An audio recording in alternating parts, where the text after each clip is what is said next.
अस्सलाम वालेकुम। क्रिकेट हंगामा में नसीम राजपूत बीटीवी के तमाम नाजरीन से मुखातब है। आप सबको मुबारक हो। पाकिस्तान क्रिकेट टीम है जनूबी अफ्रीका के खिलाफ ओडीआई के बाद T20 सीरीज़ भी जीतने में कामयाब हो गई। ज़बरदस्त शाहीन आपकी परवाज़ खासी बुलंद दिखाई दी, इसमें कोई शुबा नहीं है, लेकिन जीत के बाद भी कहीं ना कहीं हमें अपनी खामियों पर ज़रूर नज़र रखनी चाहिए। हम हार के बाद तो एक एक चीज़ ढूंढ रहे होते हैं, देखो उसने ये कर दिया था, देखो उसने ये कर दिया था, लेकिन जीत के बाद भी कहीं ना कहीं नज़र रखने की ज़रूरत है। और ख़ासकर ऐसे मौके पर जब जिस साल आपने वर्ल्ड T20 इंडिया की सरजमीन पर खेलना हो, तो फिर अपनी जीत में से भी जो है वो ख़ास तौर पर अपनी खामियों को तलाश करना होता है, और ये हमें करना चाहिए। ऐसा नहीं कि जीत के नशे में हम भूल जाएं हमारी खामियां क्या क्या रही इस सीरीज़ में।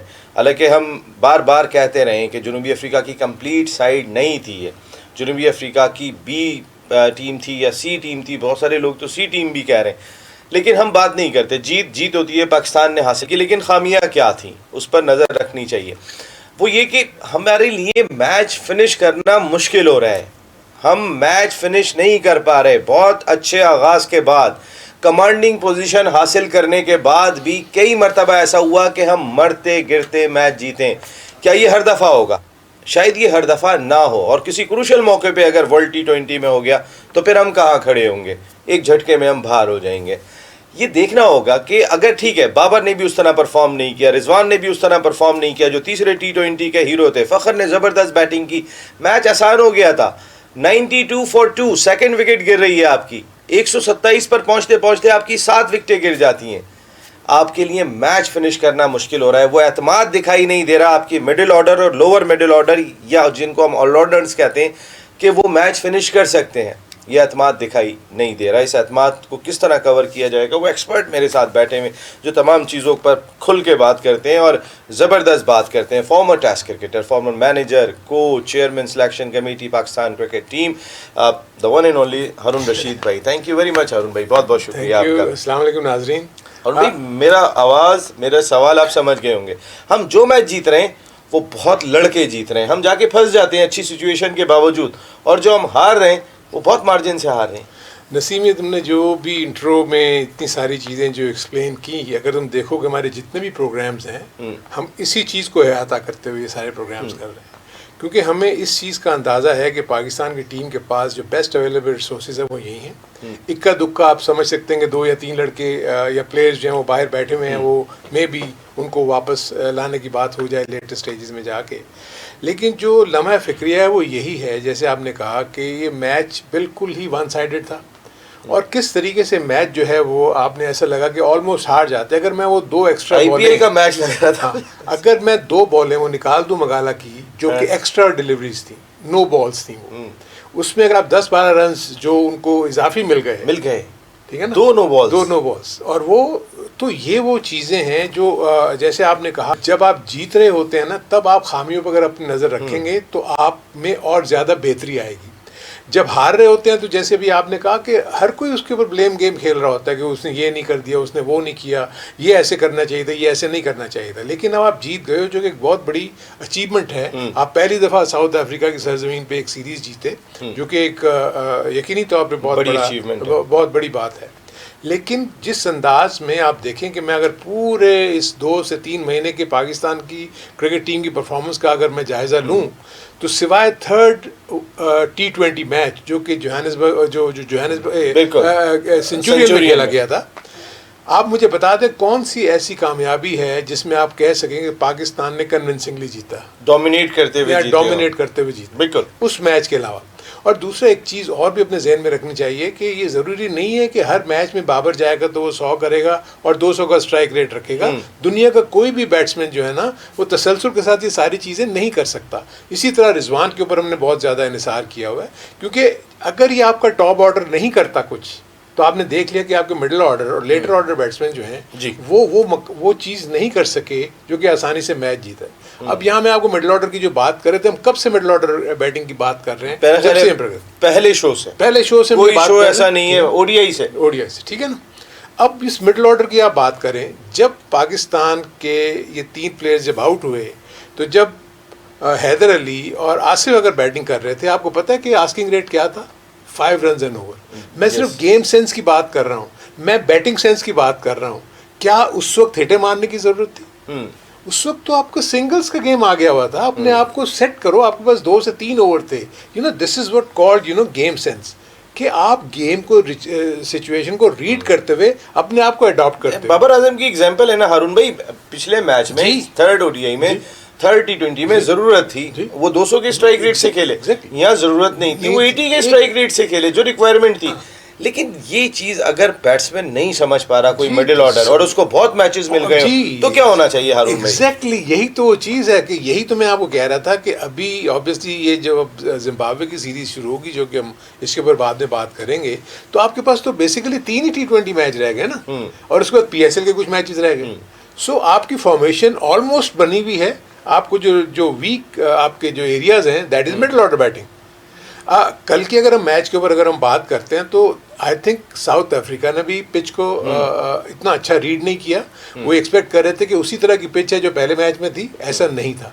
इस पिच में बाउंस थोड़ा सा कम था और पेस नहीं थी, वरना आप देखें गेंद रुक के नहीं, मतलब उस पेस के साथ नहीं आ रहा था गेंद, और गेंद ग्रिप कर रहा था। अगर आप देखें स्लो डिलीवरीज जो पाकिस्तान की जो कामयाबी हुई है, वो पाकिस्तान के बॉलर्स ने स्लोअर बॉल करके उनको वो किए। तो इसलिए जब साउथ अफ्रीका बैटिंग करने गया, उनको स्टार्ट बहुत अच्छा मिल गया। उसके बाद उन्होंने 220 का आधा अपने जेहन में रखा हुआ था। मेरे कल की जो पिच थी वो 170-180 के गेम में थी, क्योंकि जिस किस्म की पिच थी उसको अगर आप 170-180 कर लेते तो एक वो फाइटिंग और पार स्कोर होता है जिसको कहते हैं, जिसपे आप फाइट कर सकते हैं। सो ये उनकी वजह से वो विकेट्स मुसलसल लूज करते, क्योंकि उन्होंने चार्ज कर दिया ना पाकिस्तान के बॉलर्स के ऊपर। बगैर इसके बाद पाकिस्तानी बॉलर्स ने बहुत इंटेलिजेंट बॉलिंग की। I think Faheem Ashraf was outstanding. आप यकीन करेंगे, मेरे साथ वो कल मेरी बेटी आई हुई थी, तो मेरे दामाद भी बैठे हुए थे। तो जब अपने ये स्पेल ख़त्म किया ना फ़हीम अशरफ ने, तो मैंने ऐसे ही जिक्र कर दिया, मैंने कहा ये मैन ऑफ द मैच आज फ़हीम अशरफ होंगे। यानी ये पहली इनिंग में, क्योंकि इतनी आउटस्टैंडिंग बॉलिंग जगह पे स्लो डिलीवरीज का इस्तेमाल सो इसलिए पाकिस्तान की बॉलर्स ने पाकिस्तान यानी साउथ अफ्रीका को 140 बॉलर्स में भी तो कंसिस्टेंसी नहीं है ना। आप यही देखें, यही फ़हीम अशरफ की इससे पहले वाले फर्स्ट टी20 में हमने बॉलिंग देखी थी, इतनी ही जगह पे गेंदें की थी, सबसे इकोनॉमिकल बॉलर थे, समथिंग अराउंड 18 रन दिए थे उन्होंने अपने 4 ओवर्स में, या उन्होंने चौथे मैच में जाके बॉलिंग की।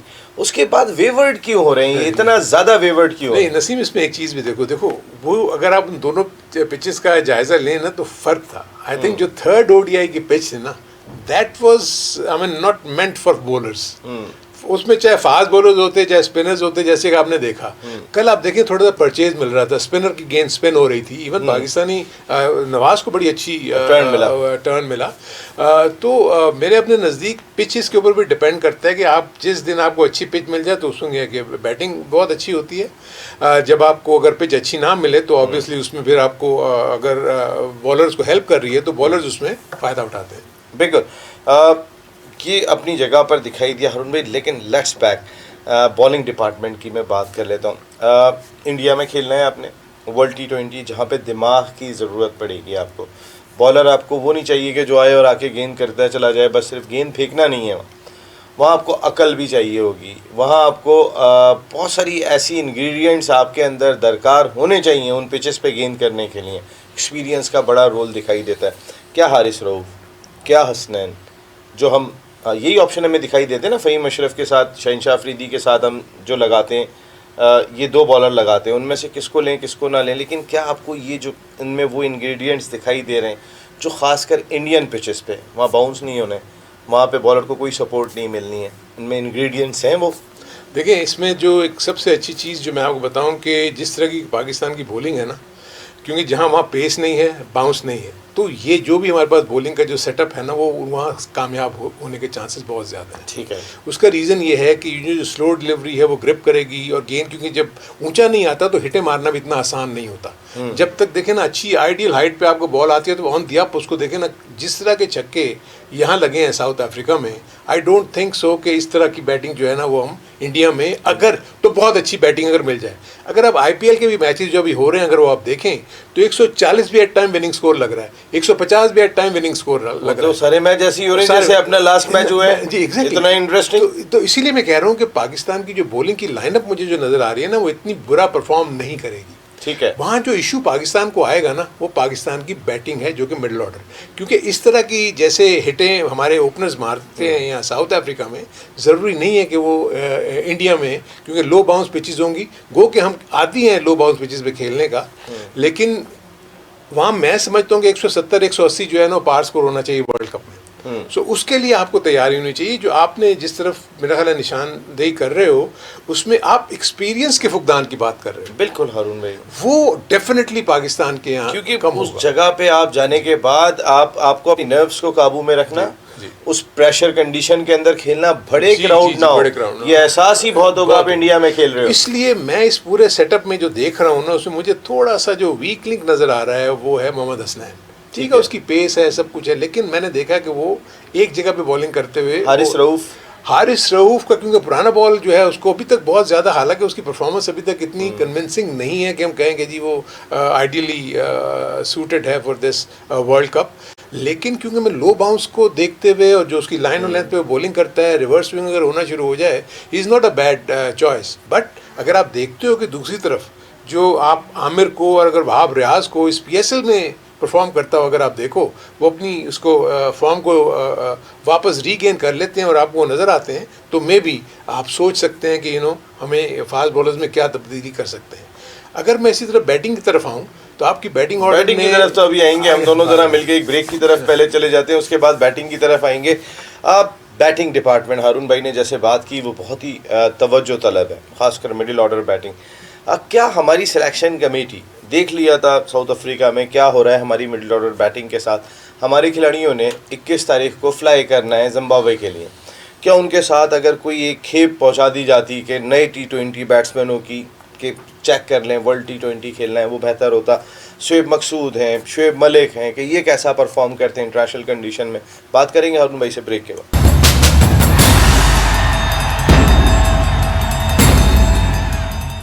क्रिकेट हंगामा में एक मरतबा फिर आपको खुशामदीद कहते हैं। वेल प्लेड पाकिस्तान, अच्छी फतह आपकी, इसमें कोई शुबा नहीं है। और पहली मरतबा आप जनूबी अफ्रीका में T20 सीरीज़ जीतने में कामयाब हुए, ज़बरदस्त फतह। 7 साल बाद आप ODI सीरीज़ जीतने में कामयाब हुए, अच्छी कामयाबी। लेकिन कंडीशंस बिल्कुल मुख्तलिफ होंगी वर्ल्ड T20 में।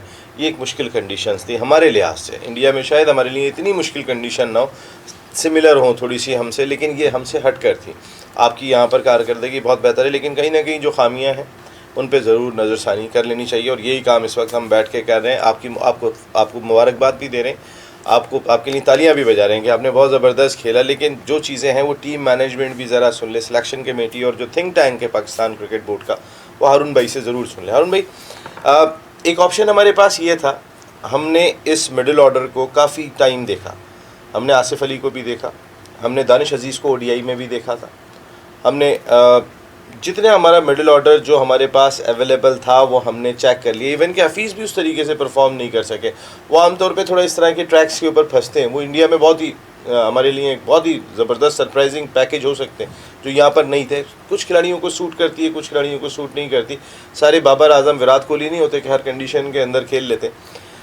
ऐसे में जो हमारा मिडिल ऑर्डर बैटिंग का मसला है, क्या हमारी सिलेक्शन कमेटी जो खेप यहाँ से रवाना हो रही है अभी, अगर वहाँ उनके साथ 1 या 2 भेज देते, शुएब मकसूद चले जाते, हारिस सोहेल चले जाते या शुएब मलिक चले जाते, कि उनको भी चेक कर लेते कि भाई ये मिडिल ऑर्डर में क्या कर रहे हैं। देखो नसीम, हमारा ये पॉइंट है तो बहुत वैलिड, लेकिन मैं अगर सिलेक्शन कमेटी के पॉइंट ऑफ व्यू से अगर सामने रखते हुए देखूं कि क्या, क्योंकि कोई क्रिकेट नहीं हो रही, अगर आप देखें तो इस वक्त कोई क्रिकेट नहीं हो रही। ठीक है, ना शुएब मलिक क्रिकेट में इन्वॉल्व हैं, ना शुएब मकसूद क्रिकेट में इन्वॉल्व हैं, ना हारिस सोहेल क्रिकेट में इन्वॉल्व हैं। I am active playing cricket की बात कर रहा हूँ। ठीक है, अपनी ट्रेनिंग कर रहे होंगे, भाग दौड़ कर रहे होंगे, सारा कुछ वो सिलसिला वो कर रहे होंगे, लेकिन जो ग्रुप इस वक्त गया हुआ है वो पूरी तरह इन है उस पूरे एटमॉस्फेयर में, एम्बियंस में, जो कि उसको मिला हुआ है कि क्रिकेट उसको प्रैक्टिस भी मिल रही है, नेट पे भी प्रैक्टिस कर रहे हैं, परफॉर्मेंस सेंटर में सारे जो लोग भी मौजूद हैं वहाँ पर वो प्रैक्टिस कर रहे हैं।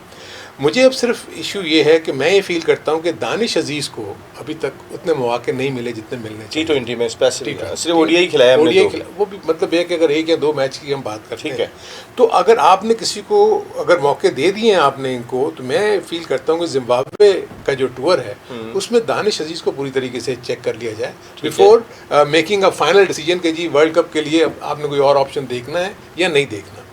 दूसरी तरफ एक और इम्पॉर्टेंट प्लेयर जो बाहर बैठे हुए जो कि मिडिल ऑर्डर में आपको रोल प्ले कर सकता है वो है सरफराज, जो कि भी टीम का हिस्सा है। ठीक है।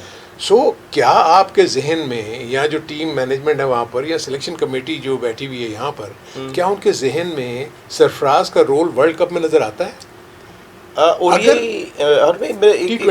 आपकी बात बिल्कुल ठीक है। T20 में सरफराज जिस नंबर पे आके बैटिंग कर रहे हैं, अगर वो बैटिंग करेंगे तो 5 से पहले तो बैटिंग नहीं करेंगे, ठीक है ना? इससे पहले भी करते रहे हैं। हाँ, लेकिन 5 पे आके बैटिंग करते हैं, उसके बाद फिर वो अपने नंबर को पीछे लेके चले गए थे, टीम की ज़रूरतें बढ़ जाती थी। तो उस जगह पे आपको सरफराज सूट कर रहे हैं? वैसे मेरा आपसे यही सवाल है। मैं यही पूछ रहा हूँ, देखिए ना, मसला ये होता है कि जैसे आपने अभी फ़ौरन खुद ही कहा कि सरफराज अपने आप को नीचे कर लेते थे, वो डिमांड की यानी मैच की सिचुएशन क्या है उस वक्त, क्या आपको पिंच हिटर या पावर हिटर भेजने हैं, 2 ओवर रह गए, 3 ओवर रह गए। देखो जो आप बात करो ना, कल कहाँ सरफराज की ज़रूरत आ रही थी? ऊपर ही आ रही थी 5 नंबर के ऊपर जब हैदर अली आए थे।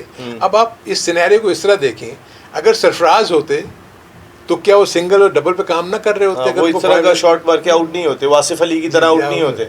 So this is what I am saying कि कि मैं इसलिए कह रहा हूँ कि देखें, जो मुझे नज़र आ रहा है कि इन्होंने रिजवान से तो ओपन करानी है, ठीक है, रिजवान और बाबर ओपन करेंगे, नंबर 3 पे इन्होंने फैसला कर लिया कि ये फ़खर जमान को ही खिलाएंगे। आपका तीसरा ओपनर जो बाहर बैठा हुआ होगा शर्जील खान, वो शर्जील होगा। अब मुझे ये बताएं कि जब आप ना तो रिजवान ड्रॉप होते हैं ना बाबर आजम ड्रॉप होते हैं, ठीक है ना, क्योंकि रिजवान आपके विकेट कीपर हैं और आपके वो ओपन करते हैं, परफॉर्म कर रहा है, परफॉर्म भी कर रहे हैं। व्हाट आई मीन टू से इज कि फॉर इंस्टेंस 2 से 3 इनिंग फेल हो गई तो क्या होगा? रिजवान ड्रॉप तो नहीं होगा ना, फ़खर ऊपर चला जाएगा। This is what I am saying, वो 5 पे आ जाएगा, ठीक है ना, 5 पे आए। तो यही वो चीज़ है कि आपको डिफरेंट कॉम्बिनेशन अपने जहन में ऑलरेडी यहाँ बना के रखने चाहिए कि किस सिचुएशन में क्या चाहिए। अब मैं एक और आपको कहता हूँ कि आपके पास 4 नंबर तक बड़ी सॉलिड इस वक्त नज़र आ रही है कि रिजवान, बाबर, फ़खर और उसके बाद हफीज़ का आपने जिक्र किया। देखें, बैट्समैन के ऊपर बैट पैच भी आता है, ऐसा कोई इशू नहीं, लेकिन जो एक्सपीरियंस बैट्समैन होता है ना, वो बहुत जल्दी अपनी कम बैक करता है, फॉर्म गेन कर लेता है। अब आप मुझे बताएं कि 4 के बाद अगर 5 पे शोएब मलिक का नाम आए तो क्या स्ट्रॉन्ग नज़र आती है ये सिचुएशन, आप खुद देखें। मैं इसलिए कह रहा हूँ कि शोएब मलिक, मुझे बताएं कल की सिचुएशन में भी आप शोएब मलिक को रखें, मैच फिनिश करते हैं मज़े से। सो दिस इज वेयर मैं जो फील करता हूँ, वो 15 का टारगेट भी चेस करने की सलाहियत रखता है, वो 4 और 5 को भी बहुत अच्छी तरह खेलता है, जो ये हर किसी में नहीं होता। इसीलिए जो हम आपसे बात कर रहे हैं कि क्यों क्या ऑप्शंस जो इस वक्त सिलेक्शन कमेटी और टीम मैनेजमेंट के पास हैं जो कि वर्ल्ड कप के लिए एक अच्छा स्क्वाड बनाएं। अब मैं आ जाता हूँ दूसरी तरफ, आप मुझे बताएंगे, आप अगर इमाद वसीम और नवाज को कंपेयर कर लें। बिल्कुल, नवाज ने ठीक है, अच्छा इस सीरीज में अच्छा परफॉर्म किया। लकी दैट पाकिस्तान बहुत अच्छा हुआ कि नवाज के वो 2 छक्के लग गए और जीत गए। अगर मैं फिर कह रहा हूँ कि 2 एक्स्ट्रा बॉल्स ने पाकिस्तान को मैच इस जगह पे लेकर आया कि आप वो मैच जीतने के काबिल हुए। सो अगर आप कंपेयर करते हो इमाद वसीम और नवाज को, तो मैं समझता हूँ कि Imad Wasim is a better choice than Nawaz because he can hit the ball very hard, he is a very very intelligent bowler, नया बॉल करता है। एंड देन जो अपोजिशन है, जो कि नवाज बॉलिंग बहुत अच्छी कर रहा है, इसमें कोई शक नहीं है, it's a matter of batting, और उसके बाद फील्डिंग में भी दोनों एक ही जैसे हैं, कोई इशू नहीं है। सो आपका बहुत स्ट्रॉन्ग स्क्वाड बनता है। 12 अगर मैं आपको ये बताता हूँ तो 12 बहुत स्ट्रॉन्ग आपके बनते हैं इस वक्त। और भी सबसे बड़ी चीज़ पता है क्या, स्टार्ट से ही आपको बॉडी लैंग्वेज मिल रही है। देखें, जब आमिर और ये गेंद करते थे अहमद, बॉडी लैंग्वेज आमिर की भी होती है, आमिर भी ये ज़रा जाता था, तगड़ा होके जाता था जब नया गेंद किया करता था, और नए गेंद का वो बहुत अच्छा बॉलर है। शायद अभी तक मैं पर्सनली जो फील करता हूँ, आप तो क्रिकेटर हैं, आपका ज़्यादा अच्छा तजुर्बा होगा, मैं आज भी शाहीन शाह अफरीदी में वो आमिर वाली चीज़ नहीं देखता हूँ। आप पता नहीं आप क्या कहेंगे इस पे, वो यंग है, एनर्जेटिक है, सब अपनी जगह पर है, लेकिन आमिर की जो वेरिएशन थी, जो उसने तजुर्बे से अर्न कर लिया था, वो शायद अभी तक शाहीन शाह अफरीदी में नहीं है। नहीं, ऑब्वियसली आप कैसे एक्सपेक्ट कर सकते हैं कि इतने थोड़े अरसे में शाहीन आफरीदी जो है वो आमिर के हम पल्ला हो जाएंगे, लेकिन जितने भी अरसे में जितना ग्रो हुए हैं शाहीन शाह अफरीदी, इसमें किसी किस्म का कोई शक नहीं है कि इस वक्त पाकिस्तान के स्पिरिट बॉलर्स में से उनका शुमार होता है। आमिर एक्सपीरियंस के साथ, जिस तरह आपने कहा, वेरिएशन बहुत अच्छा, नया बॉल भी करते हैं, जिन डेथ ओवर्स में आते हैं वहाँ भी बहुत अच्छी बॉलिंग करते हैं। तो आप सोचो कि पाकिस्तान की टीम कितनी स्ट्रॉन्ग हो सकती है अगर ये ऑप्शंस पाकिस्तान के पास अवेलेबल हों। अगर आपने, ठीक है, रिजवान को ही आप ओपन करा रहे हो, रिजवान बाबर, नंबर 3 पे आपका फ़खर, 4 पे हफीज़, 5 पे आपका शुएब मलिक, 6 पे आपका फ़हीम अशरफ, अम्माद जाता है, 7 पे अम्माद, 8 पे शादाब खान, और 9, 10, 11 आपके पास अगर आप आमिर को लाते हो तो आमिर, शाहीन शाह और Asif Ali. Look at this combination. अगर आप मतलब ये वो चीज़ें लेकिन इंडिया की कंडीशन में तो आप हो सकता है कि 3 फास्ट बॉलर भी ना खिलाएं, हो सकता है आप नवाज को भी इन कर लें, आप 2 फास्ट बॉलर फ़हीम अशरफ, क्योंकि आप अपने स्पिन डिपार्टमेंट को और मजबूत कर रहे हैं। मैं तो वहाँ पर चाहूँगा कि हफीज़ को बॉलिंग करनी चाहिए।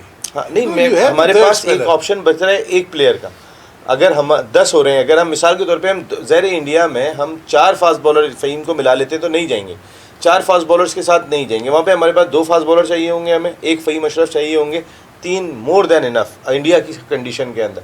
देन हमें स्पिनर्स अच्छे चाहिए होंगे। स्पिनर्स में आप जैसे अम्माद आपने बताया, शादाब आपने बताए, और अभी हमारे पास एक ऑप्शन बच रहा है। देखिए हमने इतनी तगड़ी टीम ये जो आपने बताई है कि शुएब मलिक तक 5 होने के बाद हमारे पास जिस तरीके के ऑलराउंडर आ रहे हैं, वहाँ पे हमें एक गुंजाइश मिल रही है। अब वो आप अपने पास, आपके पास चॉइस है कि आप बैटिंग मजबूत करें, आप बॉलिंग मजबूत करें, ये दोनों ऑप्शन मिल रहे हैं आपको। और देखिए मैं फील करता हूँ कि जिस किस्म की पाकिस्तान की बैटिंग है उसमें 20 ओवर तक तो मैं नहीं समझता कि 6, 7 या 8 की बैटिंग आनी चाहिए, उसकी बहुत ही बुरा ऊपर से अगर कोई खेल ले। सो जब आती है तो हमारी पूरी आती है, जैसे आपने देखा है आज, ये इधर नहीं देखा आपने, कल भी देखे आप 92 for 2, ये तो मतलब 127 for 7 बैड क्रिकेट थी, बैड बैट्समैनशिप थी बेसिकली। अप्लाई नहीं किया अपने माइंड को। देखिए जब बैट्समैन अंदर जा रहा होता है ना तो उसको पता लग रहा होता है। आसिफ जब वॉक करके आ रहे थे तो वो कॉन्फिडेंस नज़र नहीं आ रहा था उनकी चाल से, और उससे वो घबराए हुए थे। आप देखें हैदर अली को बहुत जल्दी सर पे हाथ रखा हुआ है फिर भी घबरा रहे हैं वो। दिस इज़ वेयर देखिए ना, अगर अब मैं बेचारा मंसूर अख्तर खान को ही मुझे बुरा भला कहेगा कि मंसूर अख्तर को भी तो इमरान खान जब कैप्टन थे तो बहुत कॉन्फिडेंस दिया था ना, तो मंसूर अख्तर भी नहीं डिलीवर कर सके। सो आई थिंक अगर मिसबा या टीम मैनेजमेंट या सिलेक्शन कमेटी ये समझती है, क्योंकि मैं फील करता हूँ देखें मोहम्मद वसीम इस वक्त चीफ सेलेक्टर हैं, और वो जब चीफ सेलेक्टर बनने से पहले वो नॉर्दर्न जो कि क्रिकेट टीम थी उसके वो हेड कोच थे, और आसिफ वहीं से खेल रहे थे, और आसिफ ने बड़ा अच्छा परफॉर्म किया वहाँ पर। So as a chief selector जब मैं देखता हूँ कि मेरे सामने जब मैं कोच था इतना अच्छा उन्होंने परफॉर्म किया, तो इसलिए उन्होंने शायद उनको एक और मौका दिया होगा, जो कि आई थिंक वो नादरन के कोच थे, उन्होंने सिंध की टीम को भी खेलते हुए देखा होगा जहाँ से दानिश अजीज ने बड़ा अच्छा परफॉर्म किया था, तो उन्होंने अपनी टीम को जरा सपोर्ट किया। देखिए ये तो खिलाया तो उन्होंने सिंध वाले को भी भेजा, अब खिलाना तो टीम मैनेजमेंट का काम है सर। अब मैं ये फील करता हूँ कि दानिश को मौका मिलना चाहिए इन जिम्बाब्वे। अब आसिफ को बिल्कुल आराम बनता है मेरे अपने नज़दीक तो। आई थिंक आसिफ, हैदर अली का भी क्वेश्चन मार्क आ गया है। उसका बस एक एडवांटेज है कि दानिश की तरह वो भी यंग है, वो सीखेगा, लेकिन आई थिंक वर्ल्ड कप तो सीखने के लिए नहीं है और डिलीवर करने के लिए। वर्ल्ड कप सीखने के लिए नहीं है, वर्ल्ड कप डिलीवर करने के लिए। अरुण भाई जो बात कह रहे हैं ये मेरा ख्याल है अब सबको अंडरस्टैंड करने चाहिए। सारी टीमें अपना जो कॉम्बिनेशन है वो तकरीबन तश्कील दे चुकी हैं, अभी हम अपने कॉम्बिनेशन को तश्कील देने में लगे हुए हैं। अभी तक हमें इस बात का एहसास नहीं है कि हम क्या कुछ तश्कील दे पाएँ, क्या कुछ तश्कील नहीं दे पाएँ। बहुत सारे लोग बात कर रहे हैं कि शाहीन शाह अफरीदी को बिफोर वर्ल्ड T20 या PSL के मैचेस उन्होंने कलंदर से खेलने होंगे, आप आराम दे दें जिम्बाब्वे की सीरीज़ में। सोर्सेज ये बात कह रहे हैं कि शायद शाहीन शाह अफरीदी को आराम भी दिया जाए इस सीरीज़ में, मोस्ट प्रोबेबली। उनकी जगह पे कौन है?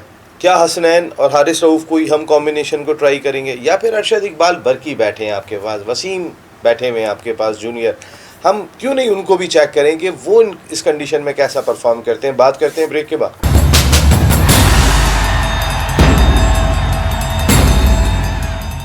क्रिकेट हंगामा में एक मरतबा फिर आपको खुश आमदीद कहते हैं। अच्छी जीत पाकिस्तान की, जनूबी अफ्रीका में पहले ODI फिर T20 सीरीज़ भी जीत ली। Well done Babar Azam and company, all team management को भी बहुत बहुत मुबारकबाद। बॉलिंग डिपार्टमेंट की हम बात कर रहे थे, शाहीन शाह अफरीदी पर सब लोग कह रहे हैं कि कोई बहुत इजाफी बर्डन बढ़ता चला जा रहा है। लास्ट मैच में तो खैर वो आउटस्टैंडिंग बॉलिंग करके गए चौथे T20 मैच में हारून भाई, लेकिन कहीं ना कहीं आराम बनता है शाहीन शाह अफरीदी के लिए। और फिर बाकी जो आप लेकर गए हैं वो भी तो रॉकेट चेक करें कि वो कैसा मिसाइल पड़ता है। नहीं देखिए इसमें तो मैं वैसे ही जो वर्कलोड मैनेजमेंट की बात होती है उसको सामने रखते हुए ही शाहीन शाह का बनता है कि अब उसको रेस्ट करना चाहिए। और मैं फील करता हूँ कि जिम्बाब्वे की जो सीरीज़ है ख़ास तौर पर उसमें उसको रेस्ट ज़रूर देना चाहिए। और आपके पास जो रिमेनिंग रिसोर्सेज हैं, क्योंकि आपने अपने सामने वर्ल्ड कप आपके जहन में है, तो आपके पास जो रिमेनिंग रिसोर्सेज जो बेंच पे बैठेंगे उनको भी तो परफॉर्म करते हुए देखना चाहिए ना, क्योंकि अगर आपके जहन में उनको वर्ल्ड कप पे लेके जाना है तो इन मैचेस में खिला के तो देखें कि वो टाइट सिचुएशन में अगर कभी आती है तो वहाँ कैसी बॉलिंग करते हैं, कैसा परफॉर्म करते हैं। तो हसनैन आपके पास है जिसको आप समझते हैं कि वो बहुत तेज़ बॉलिंग करता है। देन यंग लड़का आपने वसीम है, वसीम का तो पहला सीजन था, अरशद इकबाल ये बैठे हुए हैं। मैं फील करता हूँ कि इनमें से ज़रूर अरशद इकबाल को और मौका दे के देखना चाहिए कि उनमें पोटेंशियल क्या है। देखिए डोमेस्टिक लेवल के ऊपर और इंटरनेशनल लेवल गो कि ज़िम्बाब्वे की टीम थोड़ी सी वीक है, बट मैं फिर भी फील करता हूँ कि जब आप कॉन्टेस्ट में जाते हैं इंटरनेशनल लेवल के ऊपर तो बिल्कुल ही डिफरेंट कॉन्टेस्ट होता है। तो वहाँ इनका आपने टेम्परामेंट देखना है, इनका मैच की सिचुएशन में देखना है कि किस तरीके से बुरे वक्त से निकलते हैं या अच्छा वक्त हो रहा है तो उसको कैसे मेंटेन करते हैं। तो ये वो सारी चीज़ें जो देखने होंगी, तो आई थिंक शाहीन शाह अफरीदी को डेफिनेटली रेस्ट कराना चाहिए। अभी जिम्बाब्वे को भी आसान नहीं ले सकते। अभी रिसेंटली पाकिस्तान में T20 मैच पाकिस्तान में जीत के गए, यानी कि अपनी कंडीशन में नहीं जीते, वो यहाँ आके जीत के गए थे।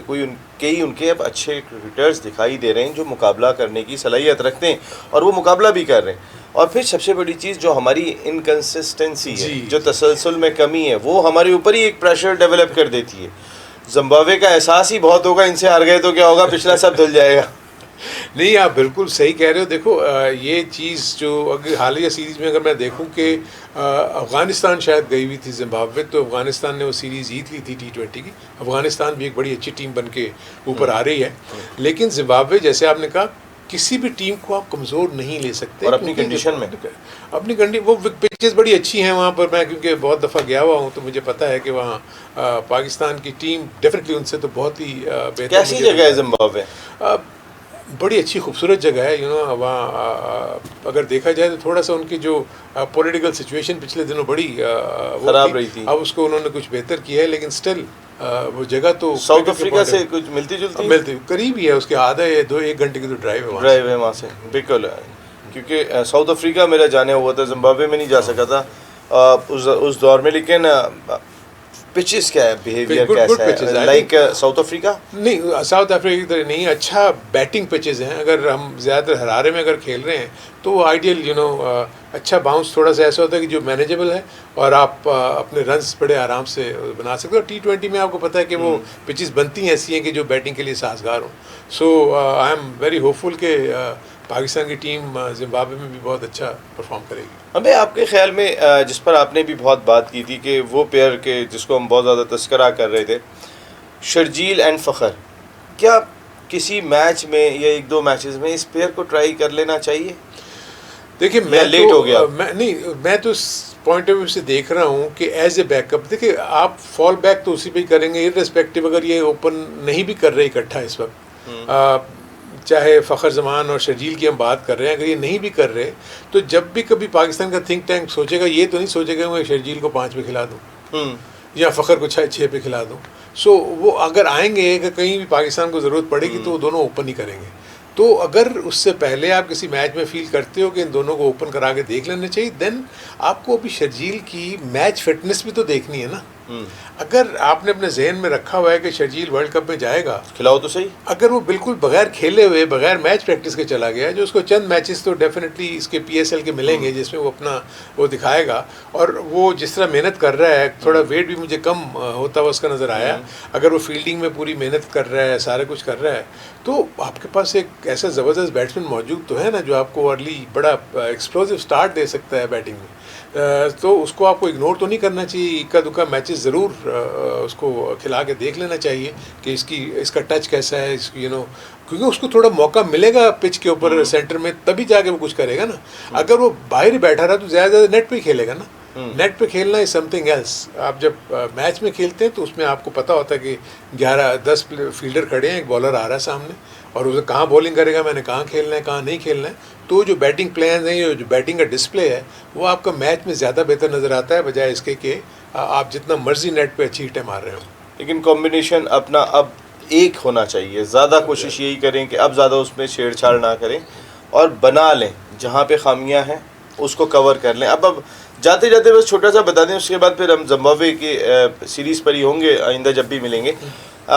हमारे कौन से ऐसे डिपार्टमेंट है हारून भाई, ये आपका कैमरा है, इसको देख के आपने बताना है कि देखो टीम मैनेजमेंट समझ लो, ये अपनी चीज़ें बेहतर कर लो। नहीं देखिए, मैं खैर टीम मैनेजमेंट को क्या बताऊंगा, इतनी बड़ी टीम मैनेजमेंट है जिनका इतना वसी तजुर्बा है, उसके साथ साथ सिलेक्शन कमेटी भी सब आपके बच्चे तो रहे ना, एक ज़माने में आप कोच थे, सब आपके अंडर में खेलते थे, तो जरा अपने कोच को सुन रहे हो। सब अंडर 19, वो ठीक है, अब कोच बन गए, वो इस वक्त अपने कोच को सुन रहे हैं। जी, ये बात तो आप सही कह रहे हैं, लेकिन आई थिंक उनकी भी ज़हन में सोच तो यही होगी कि बड़ा अच्छे से अच्छा कॉम्बिनेशन बनाएं। लेकिन मेरे नज़दीक आपको दो बड़े इंपॉर्टेंट एस्पेक्ट करने की ज़रूरत है। आपने एक तो मिडिल ऑर्डर बैटिंग को बहुत गौर से देखना है। अगर आप समझते हैं कि आपके पास ये हैदर अली की सूरत में, आसिफ अली की सूरत में और दानिश की सूरत में अगर वो आपके पास वो मौजूद है, वो मवाद अगर आप समझते हो बेहतर है, तो मैं इसके ऊपर कोई अपनी आपकी राय से इख्तलाफ तो नहीं कर सकता। लेकिन मैं ये ज़रूर कहूँगा कि आपको एक्सपीरियंस का फुकदान नहीं होना चाहिए जब आप वर्ल्ड कप खेलने जाएं। तो शुएब मलिक कहीं ना कहीं आपके सोच में आना चाहिए। प्लस बॉलिंग में भी अगर आप फास्ट बॉलिंग में देखते हैं तो कहीं ना कहीं आपको अगर नज़र आता है कि आपके टॉप फास्ट बॉलर्स अच्छा नहीं कर रहे, तो कहीं ना कहीं आमिर को और वहाब रियाज को आप ज़रूर इस PSL जो होने जाएगा उसमें आप ज़रूर देखने की कोशिश करेंगे उनकी परफॉर्मेंस कैसी है। भाई आपके नज़दीक दो थे, मेरे भी बड़े अच्छे दोस्त हैं, ये तीनों बड़े सालों से मेरे तीनों दोस्त हैं, तो मैं भी उनसे मुखातिब होते हुए ख़त्म करता हूँ। हारून भाई ने दो चीज़ें कही, वो दो, मैं तीसरी चीज़ जो कह रहा हूँ वो एतमाद की कमी है।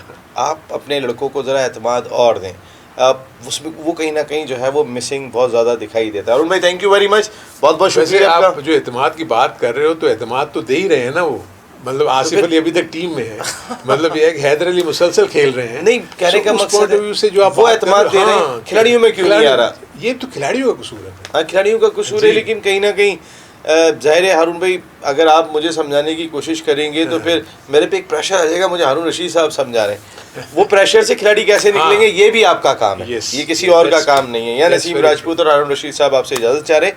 आप मिलेंगे जिम्बाब्वे की सीरीज़ में आपसे। नसीम, टिल देन पूरी प्रोडक्शन टीम के साथ इजाज़त, अल्लाह ने के बाद।